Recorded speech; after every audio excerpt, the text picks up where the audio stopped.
लागू नकोस आणि गाडीचा नंबर घे आणि कुठल्या चौकीला द्यायचा ना दे. चौकीची भाषा करतो का आदर्श?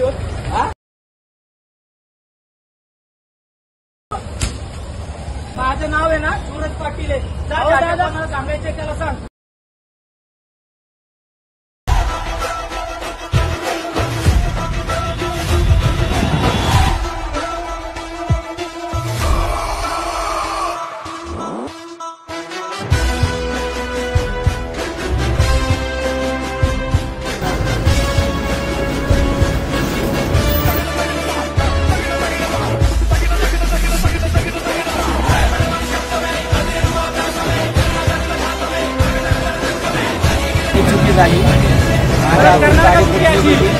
परत अशी चूक माझ्या हातून होणार नाही.